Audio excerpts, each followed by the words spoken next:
Good evening, buenas noches, and thank you for tuning in. I'm Christina Nosti, Events and Marketing Director at Books and Books in Miami, Florida, who tonight proudly joins forces with Politics and Prose Bookstore in Washington, D.C., to bring you a virtual evening with D.K. Nnuro to discuss his brilliant debut novel, What Napoleon Could Not Do, published by our friends at Riverhead Books. D.K. Nnuro is a Ghanaian-born writer and is a graduate of Johns Hopkins and the Iowa Writers Workshop. He has taught novel writing at the University of Iowa and is currently curator of special projects at the University of Iowa Stanley Museum of Art. To moderate this evening's conversation, we're joined by Danielle Evans, the author of two story collections, The Office of Historical Corrections and Before You Suffocate Your Own Fool Self. She is an associate professor in the writing seminars at Johns Hopkins University. Throughout this broadcast, please remember to post your questions for the speakers using the Q&A function at the bottom of the screen. And thank you for purchasing your copy of What Napoleon Could Not Do from Books and Books or Politics and Prose, and for supporting independent bookstores everywhere. And now, without further ado, I'd like to welcome our guests to the virtual stage. Welcome. Thank you so much. Thank you so much for having me. Hi. Hi, Danielle. We managed to miss each other at Hopkins and Iowa, but it's so delightful to be in virtual conversation with you and to be in conversation with this beautiful book. Congratulations on your debut. Thank you. Thank you for helping me usher this into the world. Thank you so much.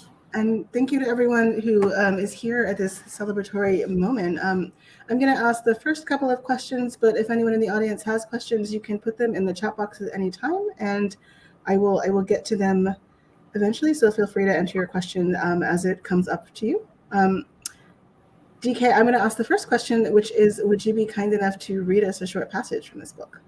Oh, yes. Thank you.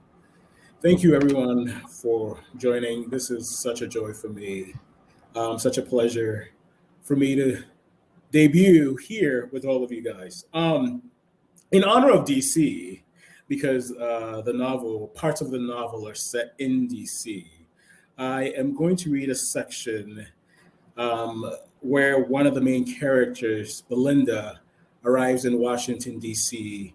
for a wedding. I don't think you need any other context besides that. So I'll just jump in.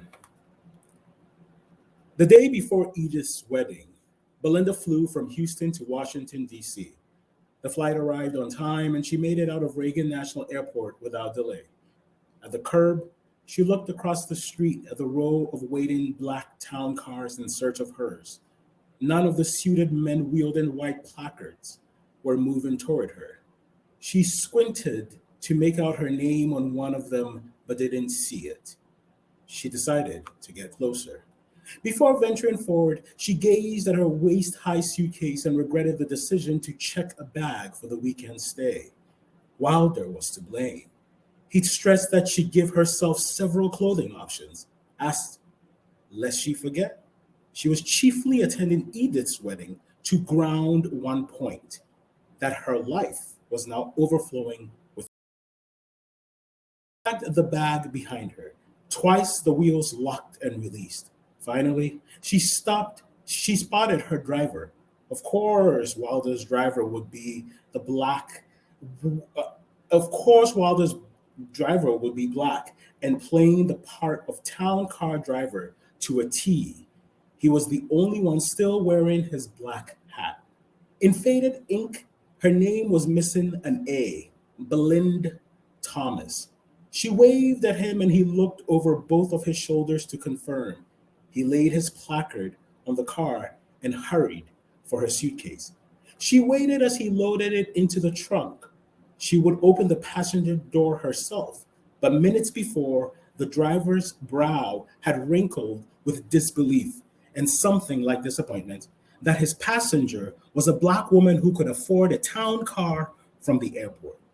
It was always more painful when it was another black person diminishing you, Belinda thought. She did not acknowledge him when he opened the door for her. The air conditioning whistled sonorously as they waited in the traffic, departing the airport for the district. It's chilly. Mind turning down the air?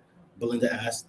He did as she asked, then peered at her in the rearview mirror. Ma'am, first time in Washington, D.C.? No. Where from? Texas, Houston. I beg your pardon, ma'am, but I don't mean here in America. He peeked over his shoulder to say, I mean back home. Where in Africa? It was the last question she'd expected to hear from him. She'd guessed him to be Black American. Now she studied his face in the mirror. With his hat sitting on the dashboard, his face was put to full view, and she observed the luminousness of his Black skin unique to East Africans. Where are you from? She asked brusquely. Congo. You don't have an accent. My sister, he said, beginning anew in grittier elocution. Something more Congolese, she supposed. You know how it is when you come to this country. Assimilation, my sister. That can be difficult. Yeah, but you have to. He pointed to the hat. It's like my hat. You put it on when you need it. You take it off when you don't. You don't need it now. Do I, my sister? No, she said. I'm from Ghana. Ah, I should have guessed. I couldn't tell when you were coming. Maybe that's why. He stopped himself. Anyway, as soon as I looked closely, I knew you were one of us. Had her hair, styled in locks for a decade now, been a different color, it might have more readily given her away as Ghanaian. Or maybe if they draped the sides of her face. They were collected in a formal updo, contrary to her first thought, which had been to set them free for the weekend. She envisioned herself shaking her head periodically, her locks slithering through the air and leaving a faint hiss to torment Edith's guests. But at the salon, her hairdresser, Ramatu, had stressed an updo as more appropriate for weddings. Coiled snakes were as good as dead and made no show of themselves, Belinda immediately thought. She agreed to the updo on the condition that Ramatu dye her hair a different color. Deeper black? Ramatu asked. Oh no, nothing safe, Belinda said. Ramatu was not seeing things her way. Maybe, she suggested after a moment of contemplation, she could throw in a tiny streak of bronze. For Belinda, this was too small a compromise. I'll stop there.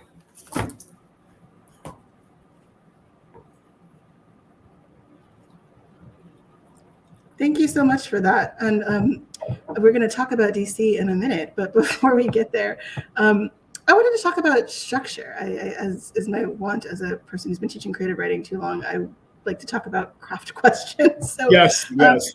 There's something really beautiful about the structure of this book because the characters all have different pieces of this story that comes together, and there's a way that structure kind of echoes the thematic questions about rupture that the book is interested in, both a sort of family rupture and a kind of more diasporic rupture. So I wondered if you could talk about how you arrived at that structure. Did you sort of always know that the characters would each have a piece of the story, or how did you think about putting the book together, and at what point did you arrive at its final form? I think to some degree I always knew that the novel was going to be about these three characters. I knew that much of the tension was going to exist. At least initially, I knew that much of the tension was going to exist between the brother Jacob and the sister Belinda.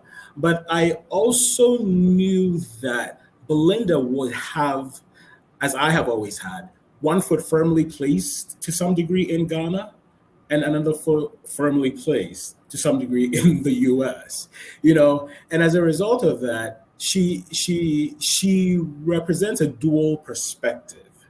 And I think I got to a point where I realized that she more than represented a dual perspective. She was actually a bridge between that perspective, that Ghanaian perspective that is represented by Jacob, and that Black American perspective that is represented by Belinda's husband, Wilder.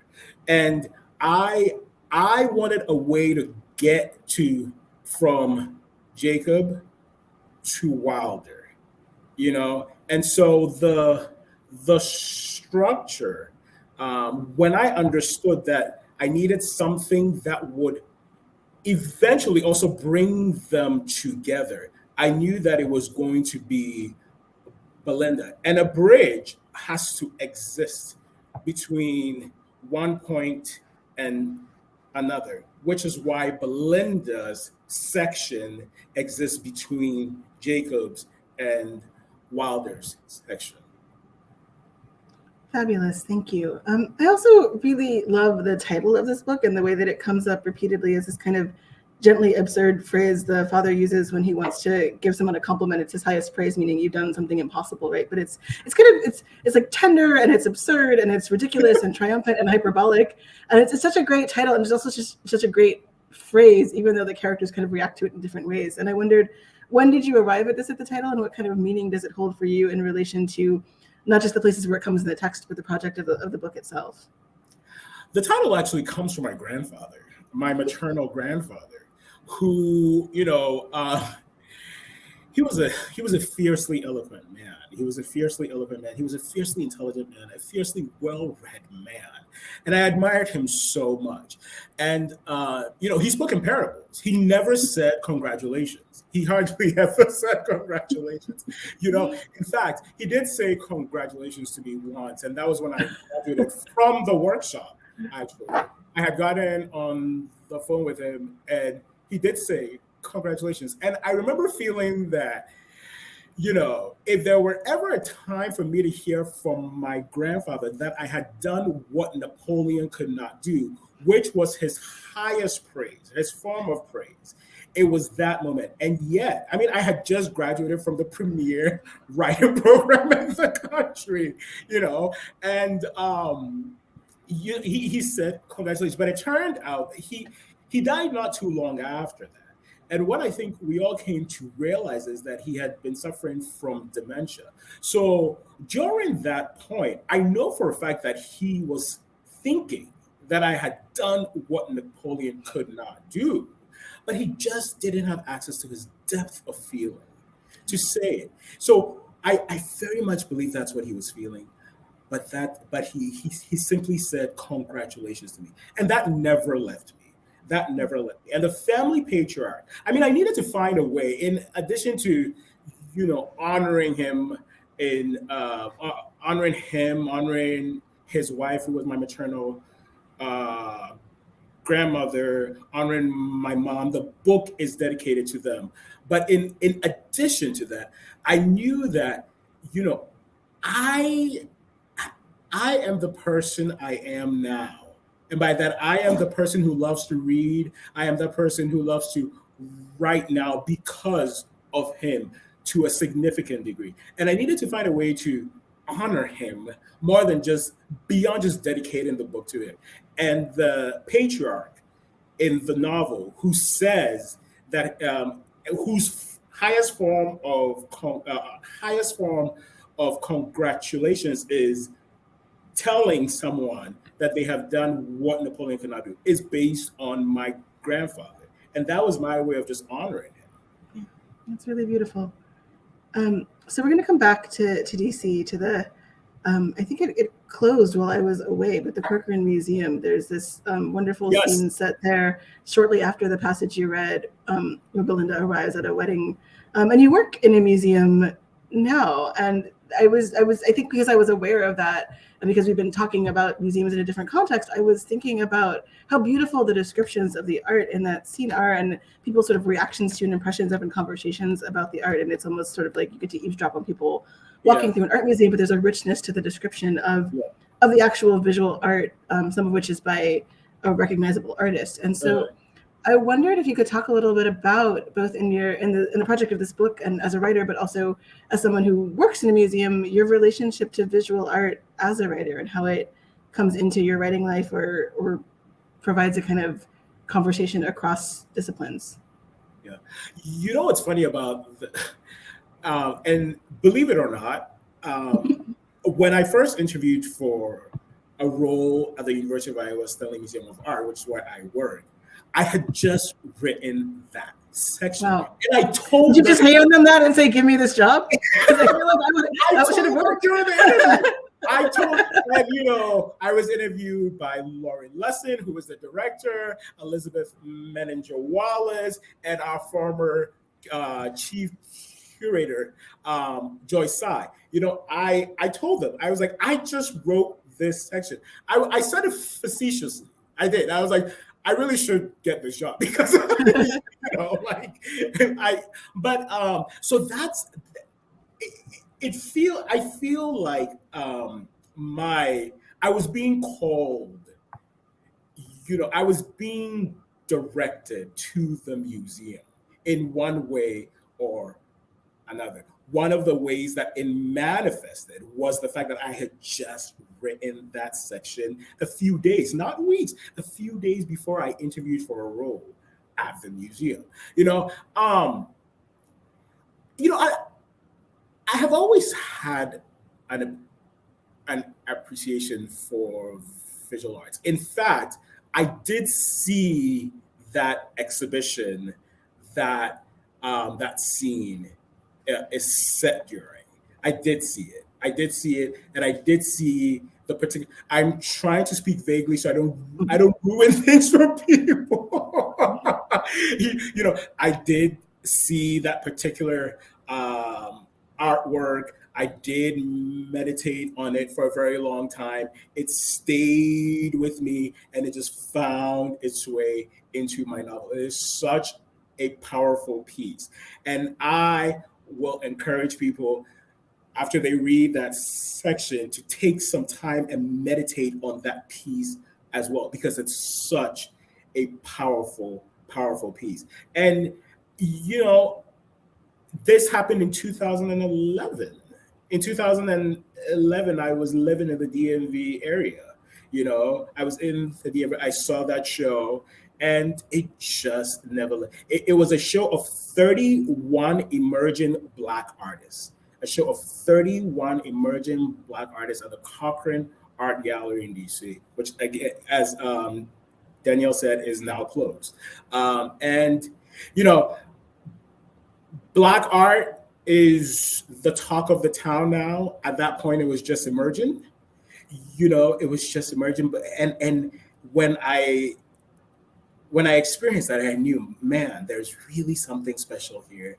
And indeed, it was. These artists were still very, very young, very early stage, and I just knew that they're heading, somewhere else. And I think I just wanted to go there with them. I think I didn't know it. I didn't know them, but part of why I was so moved by that moment was that I wanted to go on this journey with them.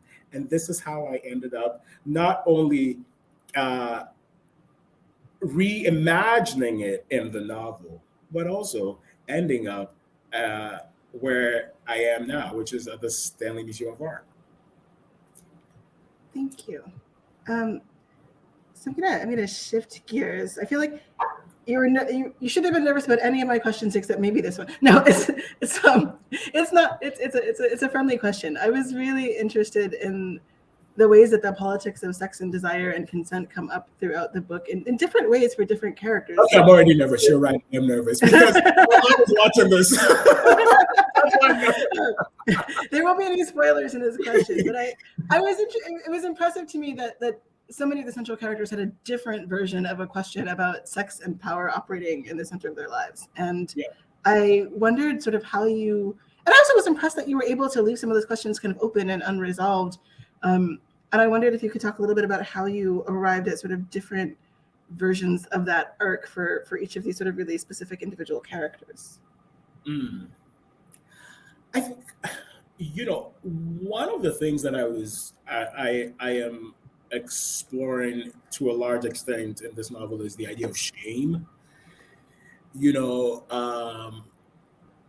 What causes one shame, why it causes them shame, who determines this is the thing that should cause this this person's shame. And I explore that idea through sex, through desire, through sexuality, and so yes, there is that aspect that I was trying to explore through sex and desire. But yes, you talk about power. You, I think there's a way that sex allows for manipulation.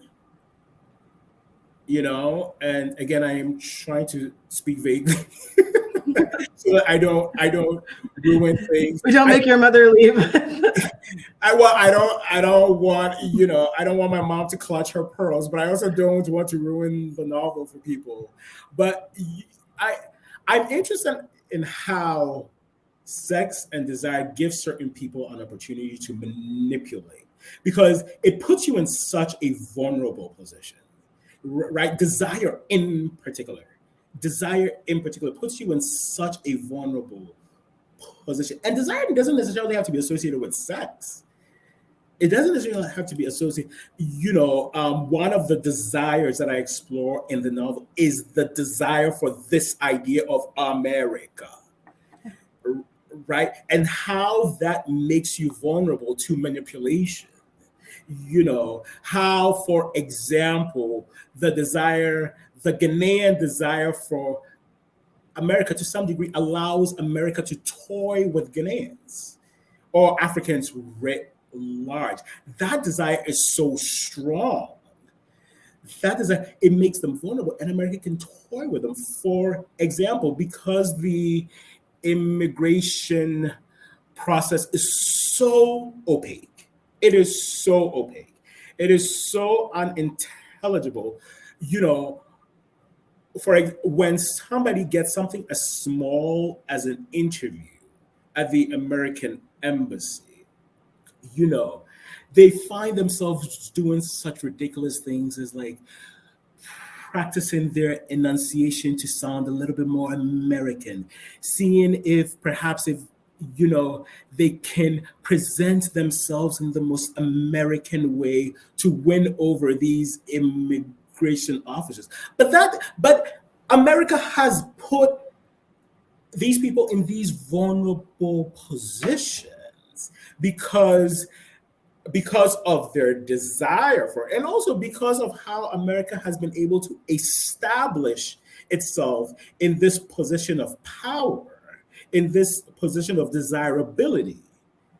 You're right. As a result of that, it can manipulate, right? And it can toy with people's desires.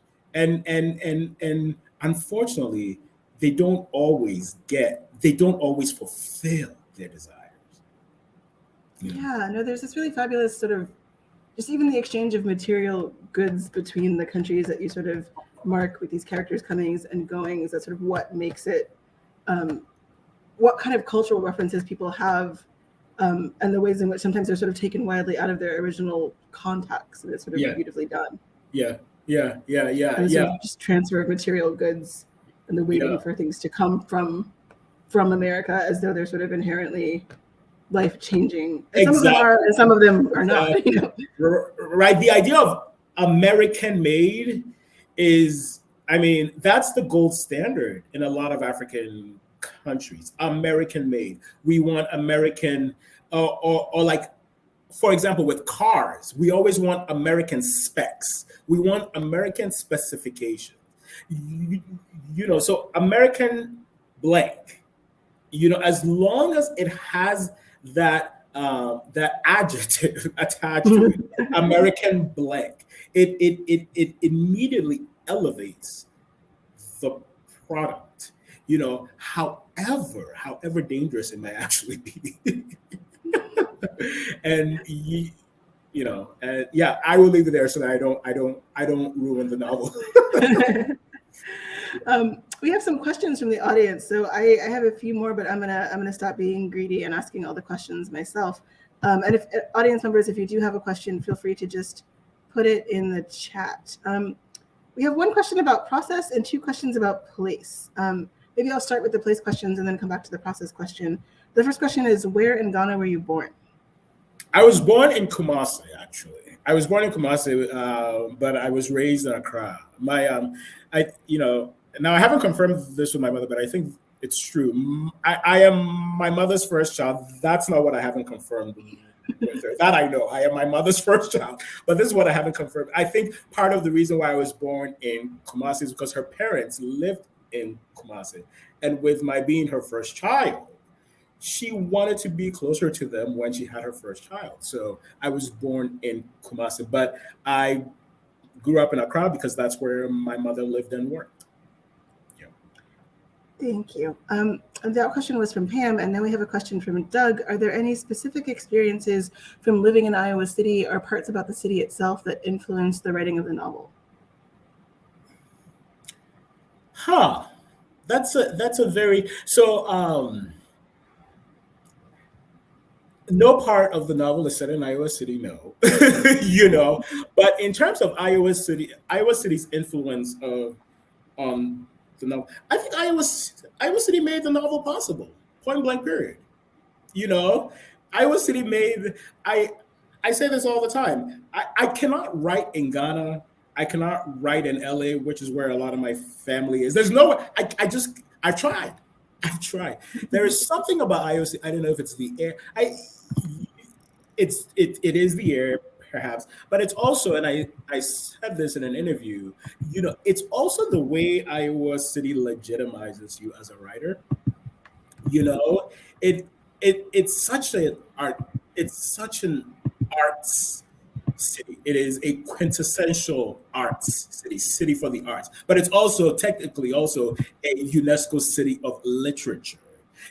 And by virtue of that alone, it's a place that validates literary pursuits. But and again, I said this during the interview. When you tell people that you are a writer in Iowa City, you don't get interrogated. What have you published? Are you sure this is something I've experienced in every other city? When I didn't have a book to my name, it was like, oh, writer, huh? But in Iowa City really kept me going. So without Iowa City, yes, there is no part of the book set in Iowa City. But without Iowa City, there is no book.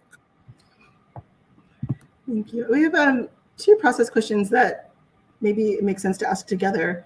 From Books and Books, how long did you work on the book? And from Lakeisha, what was the most challenging aspect of writing this novel? How long did I work on the book? I started in the summer of 2016. And I finished a first draft in the fall. No. I finished the first draft, which I handed off to my mentor, Margot Livesey, and my friend and king, Tamika Cage Conley, in April of 2019. It was 500 plus pages of mess. 500 plus pages of mess, and we went back and forth. And in the fall of 2019, I had something that I could query with. But then I queried, had to make some changes, made some cuts, and the novel sold in the fall of 2020. So in total, I would say from first sentence to when the novel sold, about 4 years. Yeah, about 4 years. And what was the next question? The other one? What was the most challenging part of writing this novel? Oh my God. Sometimes you just don't want to write. Sometimes you just don't want to write, but you have to treat the process like a job, So in the same way, sometimes you don't want to go to work, but you go. Sometimes you don't want to write, but you have to write. And it's especially difficult because you don't have a boss who is breathing down your neck, so it's especially difficult to, build that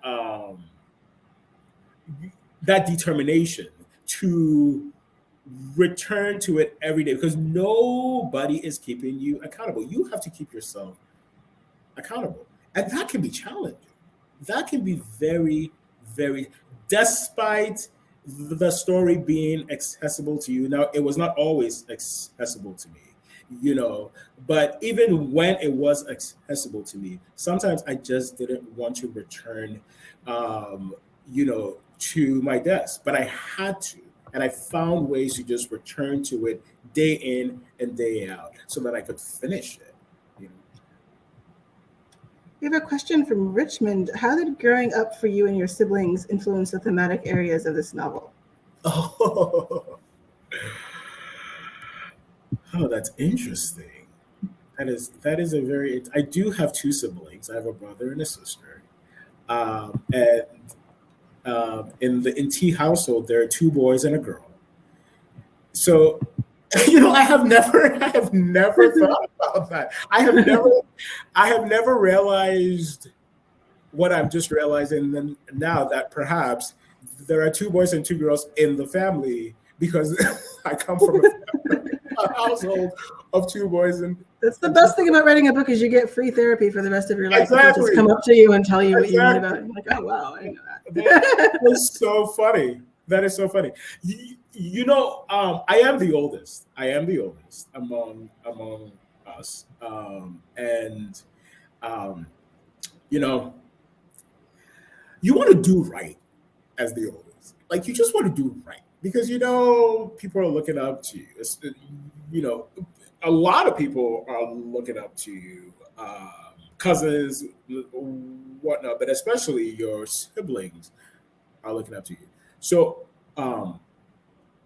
there was that. I wanted to do right.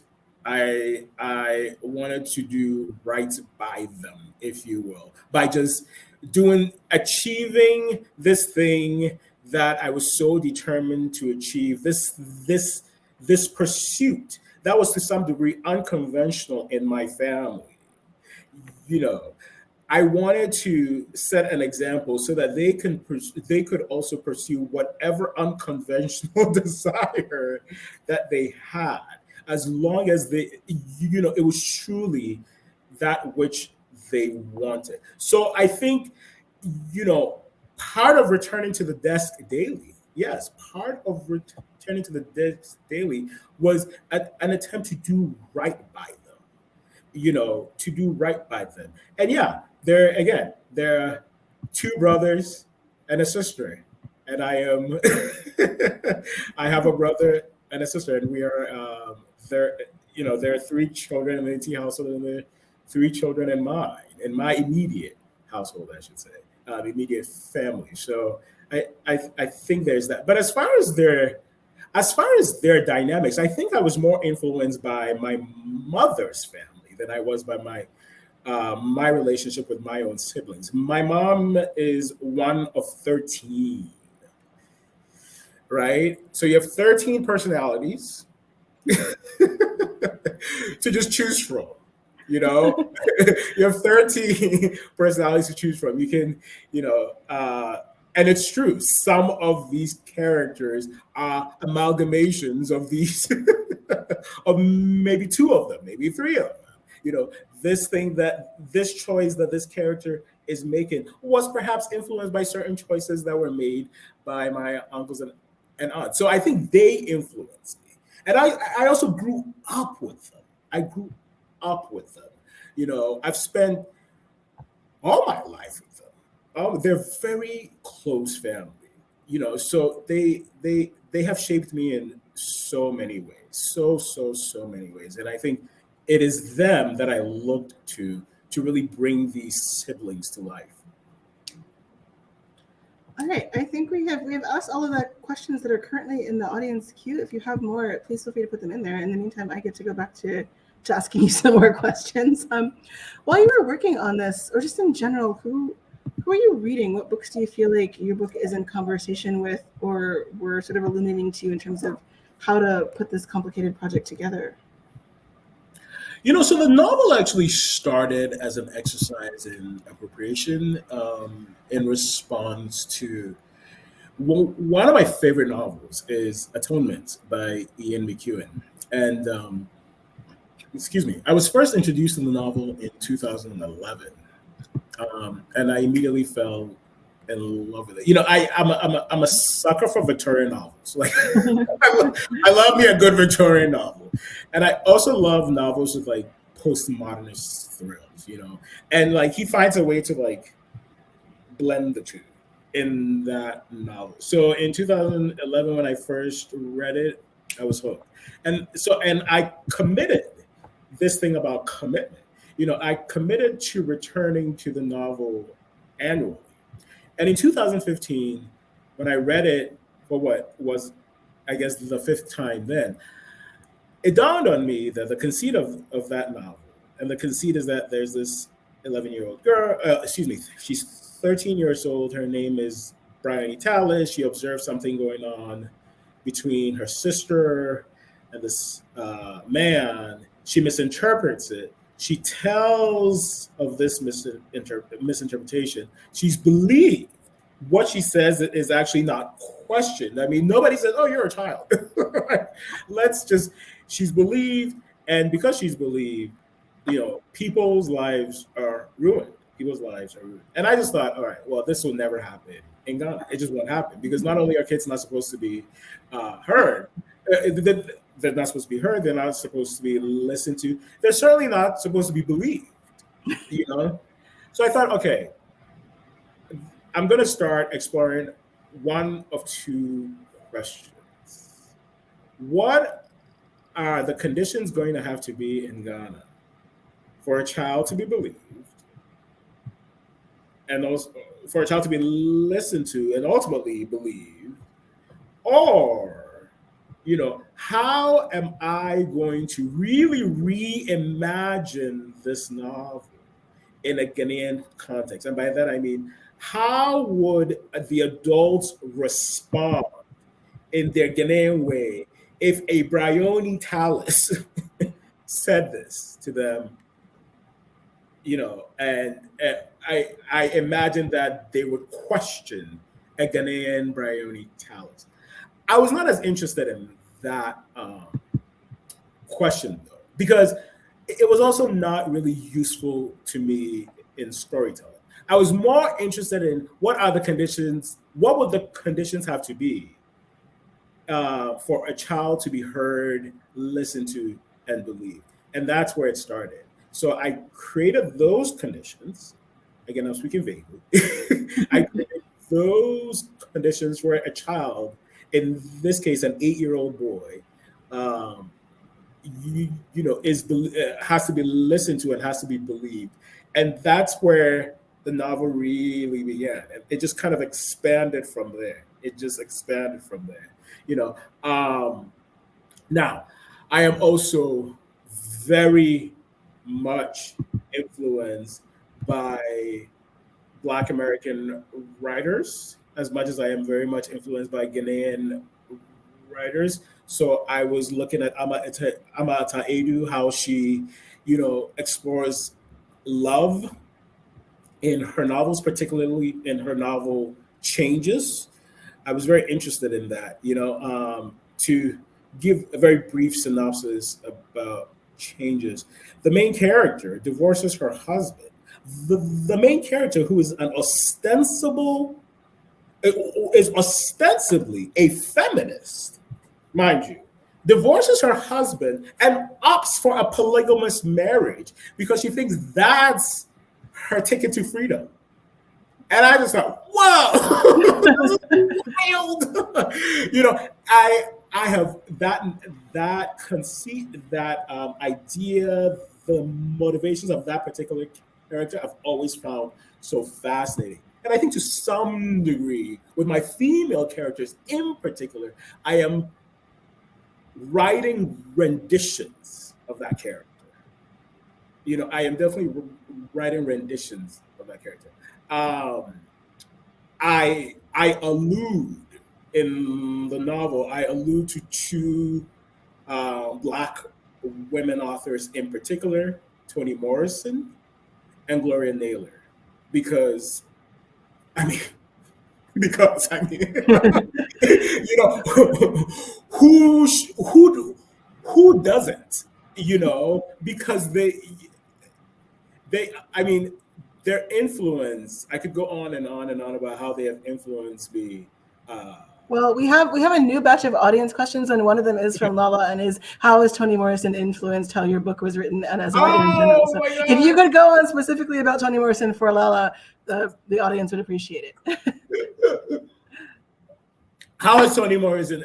Well, specifically the bluest eye. I think my novel, this idea of like postmodernism, you know, one of the ideas of postmodernism is intertextuality, and I think my novel very much is engaged with that intertextuality. So I allude specifically, intentionally, to the bluest eye because, again, there is a narrative, there is a thread in my novel that is a rendition of the bluest eye. Because Toni Morrison has informed my writing in so many ways, but one of the ways she has informed my writing is how to consider character unflinchingly. I don't flinch because of Toni Morrison. I just don't flinch. That is a gift she has given all of us. That is the gift she has given to all of us. I don't flinch. I don't flinch. And, thank God. Thank God for her. Thank God for her. We have a comment from Michael Julius. Happy Pub Day. What has been your favorite review or blurb of your book so far that made you feel seen and like you accomplished what you set out to do? Oh boy, everybody has been so kind. Everybody has been so kind. My blurbers have all been so kind. They've all been so kind. The early reviews that have come in have all been very, very kind. What I appreciate about, and you touched on this too, right? Yes, I was going for a complex narrative. I was going for a complex narrative, and it took work. It did. And I think it's important for me to say that it took work. And boy, it feels so damn good that people initiate conversations, center their blurbs, center their comments on the fact that this is a complex effort that, at least as they see it, has succeeded. And that feels so damn good. A question from Books and Books. Can you tell us about the gorgeous cover of the book? It's a work by the fantastic, superb, I could go on and on and on, Ghanaian artist Amwako Boafo. And I have to call out my homeboy, Edmund Giesi, who helped me secure this. Artists, as they should, because I do the same. I'm very protective of their work. And one of the things, among the, I don't think I asked too much of my editor, I don't think I asked too much of Riverhead. But one thing I certainly asked was that I would, if they could just do this thing for me, I would love for the cover to be the work of a Ghanaian artist. Yeah. And they delivered 3 options, and I saw this, and because I knew Amwako's work, because of what he means to me, because of what he means to Ghana, I just knew that this had to be it. And I mean, the piece is so darn striking. It is, and it's so fitting. It's so fitting. So, when I saw this, I said, yeah, this is it. And, my homeboy, my brother, really, Edmund was so instrumental in making sure that this thing happened. And thank you, Amako, for agreeing. Thank you, Amako, for understanding the significance of this. Thank you for going on this journey with me. Really, because he didn't have to. He didn't have to, and yet he agreed to. And I am so grateful. I'm so grateful. That is a really beautiful image. We have two questions. They may or may not be related. They may only be related in my head. I'm gonna ask them together and see what you do with them. We have a question from Monica, who also says Happy Pub Day. What has been the most surprising part of the publication process? And a question from Elaine: were there edits that your readers, editors, or agents made that you disagreed with? How did you navigate those disagreements? I'll take the edits part. Yes, my editor and I have a really wonderful working relationship, thank God. But as I told him once, I get the edits, I read through them, I'm like, like, Jake, his name is Jake Morrissey. Like, I can't believe this. And, I go through the stages of grief, but I always found myself, I think 95% of the time I ended up agreeing with him. And I think he got it from the get-go. He just got it. We had a very smooth working relationship. And Jake has this thing, he's very good at leading into his suggestions in an almost avuncular way, where it takes you a while to realize that, what he suggested might require some more thinking and some more work. And yes, you end up doing it. I think what would have been a problem for me was if Jake's delivery was not right, and also if I hadn't felt like I was in hands I could trust from the get-go. Our first conversation, this is when the book was it had been submitted. Our first conversation, I just knew it. I knew he got it. And from his track record as well, he edits Marlon James, who is nobody's easy, but I feel like if Jake gets Marlon James, is able to get the best out of him, well, doggone it, he can get the best out of me, and he did. I think he did. And what was Monica's question? What has been the most surprising part of the publication process? I'm a bit of a control freak, and I didn't know that. See, again, free therapy. That's what I'm telling you. It's like it starts now and it'll go on for the rest of your life. You just learn all kinds of things about yourself every day. Oh, God. I'm a bit of a control freak, and I didn't know that. I did not know that. Once you sell the novel, it's still yours. Of course, it's your work. It's always going to be your work. But, you have to let it go. Yeah. You have to let it go a bit. And that was hard for me. It took me a while to just get there.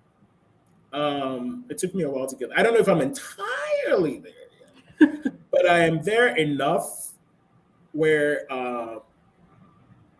this process has been fairly smooth.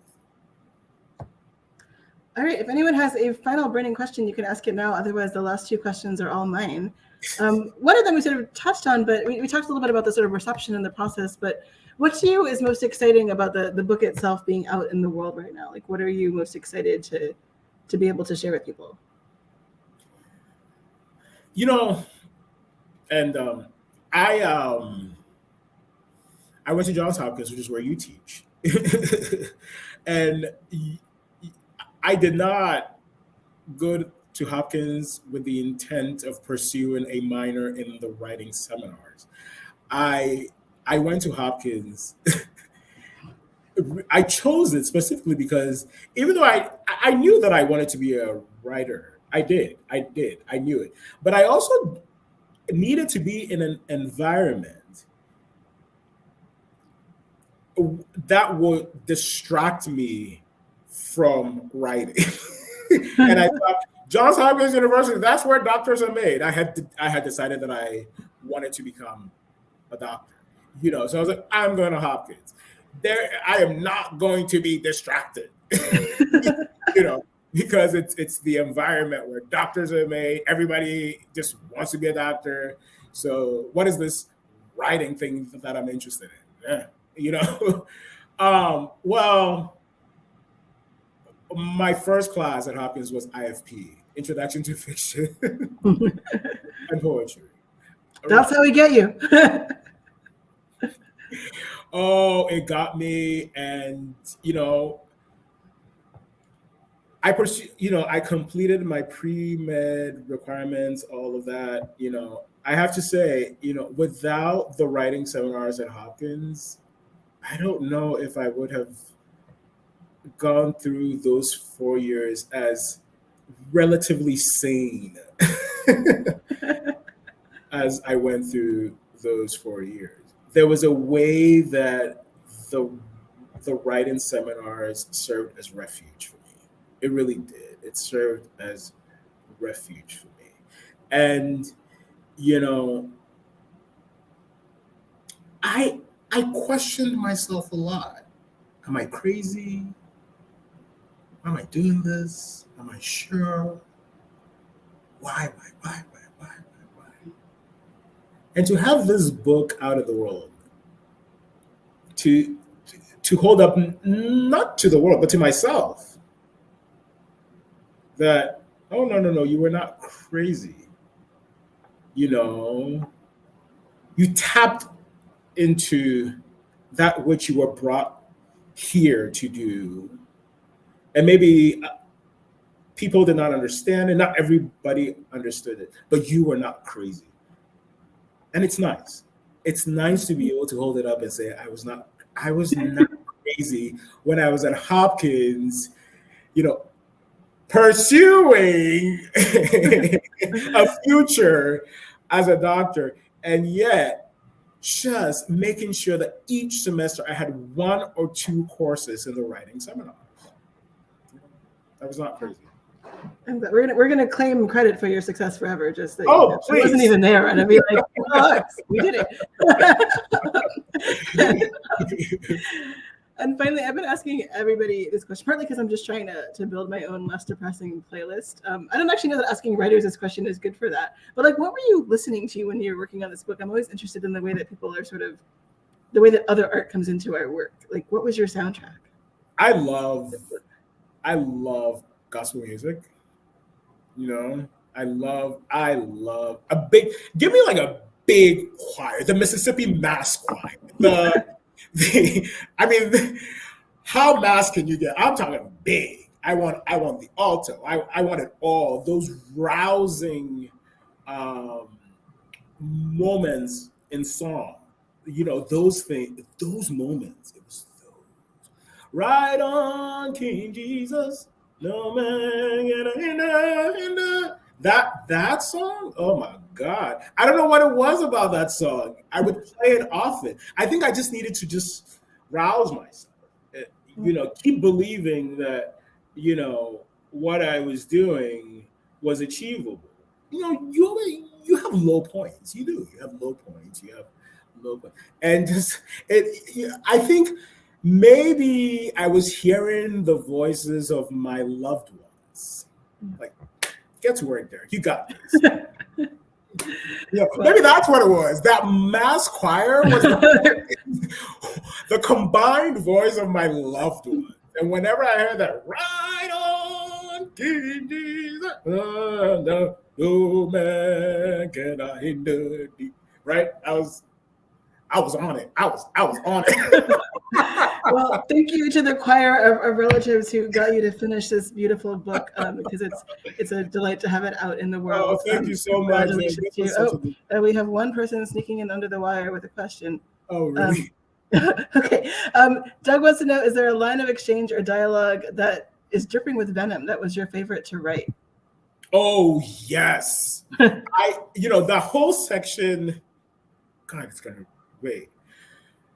The section between Jake, I am thinking of how to put this so I don't ruin it. The section between Jacob and what becomes his love interest. I got it. Yes.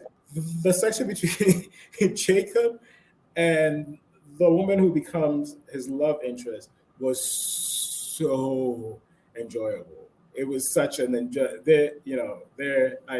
their exchange was so, and it even became more enjoyable because I remember I had my friend Tamika read that section, and the question she asked me really got me to think more deeply about the section, make it even more delicious for not just myself, but hopefully for the reader as well. So it was a delightful section to write. Yeah.